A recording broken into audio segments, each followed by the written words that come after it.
We are all going to die. I'm going to die, you're going to die, everybody watching this video now is going to die, everybody watching the video tomorrow is going to die eventually. We are all going to die. It's inevitable, there is nothing that we can do about it. Now, death is a pretty scary concept for people. But some people spent lots and lots of time thinking about death, meditating on their mortality. The Stoics did it, Zeno did it, Chrysippus did it, Epictetus did it, Seneca did it, the philosopher King Marcus Aurelius did it, and Ryan Holiday, well, he's still doing it. We're all going to die. Now, the Stoics didn't only spend a lot of time thinking about death and their own mortality and living a good life, a worthy life before their death. No. They spent a lot of time wandering around the streets of Athens, presenting their ideas to their followers. Now, the idea of presenting anything to anyone, let alone death, scares people to death. A whopping 75% of Americans are apparently scared to death of presenting. They suffer from glossophobia. Of course there's a word for it. Glossophobia, the fear of public speaking. 41% of Germans, well, they suffer from glossophobia too. Absolutely terrified of public speaking. Now, this fear of public speaking or presenting, that can manifest itself in any number of ways, right? I mean, some people shake, some people get very, very nervous, some people get so anxious that they can't sleep at night, or they worry for a week in advance about the thing they have to give, regardless of what it might be. A keynote, a TEDx, just a simple presentation at work, a quarterly business review, or a eulogy at a funeral. Absolutely terrified of it and worried, sick and shaking to death. Now, the worst manifestation that I know of glossophobia was shared with me a couple of weeks ago by somebody who called me and said, Marcus, you got to help me. I get so anxious when I'm presenting. Well, I faint. In fact, I faint during the presentations. I've done it 4 times. I'm so scared of presenting, he said, that I think I'm going to die. And this is something that resonates with me because I thought I was going to die because of a presentation too. Now, this happened a while ago, last year to be precise, on the 11th of June 2022. At 1:45 I woke up with the most terrible chest pain that I have ever had. I thought I was going to die.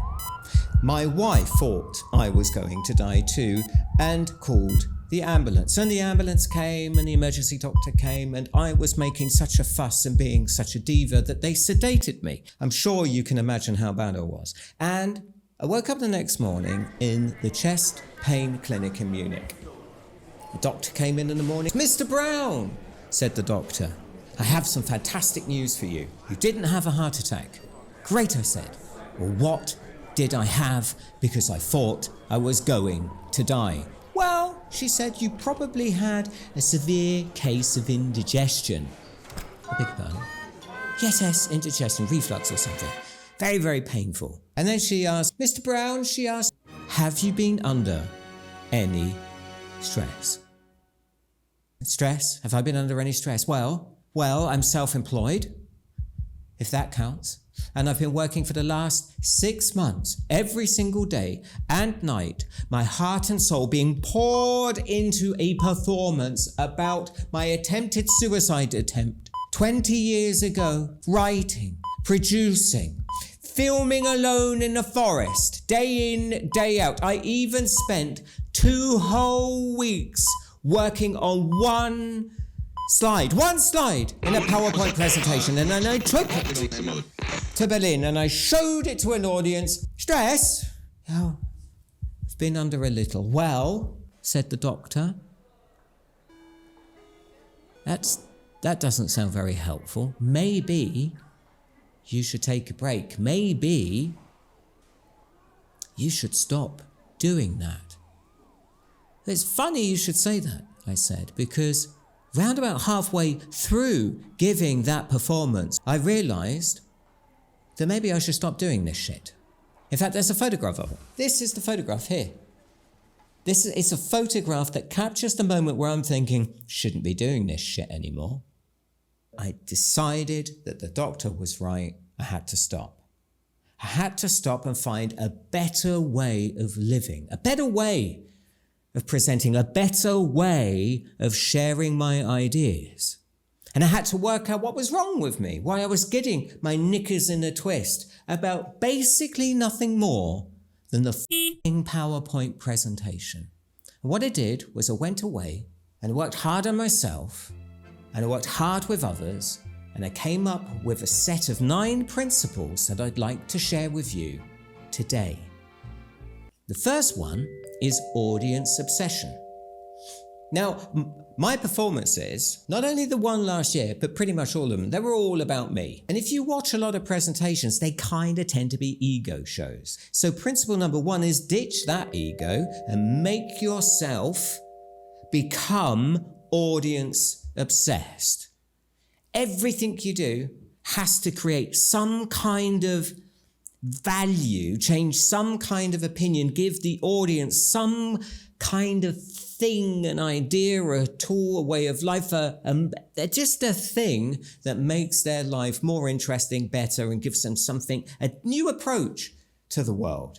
And to do that, you have to put yourself in the best possible position to do that. Presenting takes its toll. You have to be physically fit to be able to do it. And when you're in good shape, you can tell simple stories. You need to be able to tell simple stories because the audience needs simple stories. They don't need clever, they need helpful.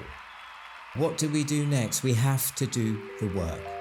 We have to respect the work. We don't muddle slides from old presentations. We think about what the audience needs. We think about the takeaways we need to give them, the big questions we need to ask, and how we want to answer them. We collate external stories that set a context. We bring in internal stories that validate our claims.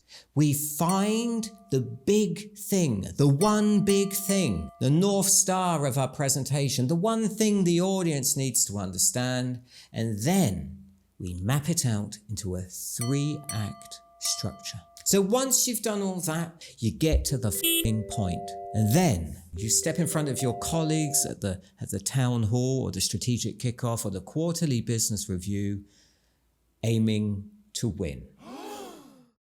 We have to f***ing practice. We have to prioritize practice. Practice doesn't make perfect. Practice is perfect. There's nothing better for it. If you want to get good at this shit, you have to practice. It's the only way. So your audience focus, you've done all these things, you've put the work in, you've done the practice. It's time to step out onto the stage. The best way to keep yourself happy and healthy and honestly, truly effective and impactful for an audience is to show them who you really are. Don't try and be a keynote speaker. Don't try and be somebody else you've seen. Show them you, your view on the subject you're talking about. The way you talk, using the words you use. Show them who you really are.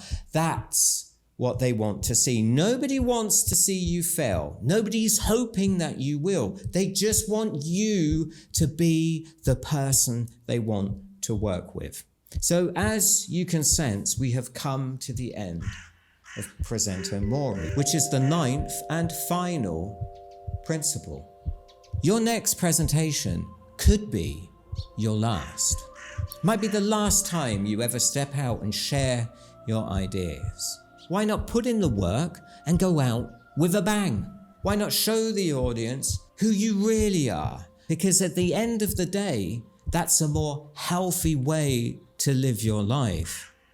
And it's a better way to end your presentation.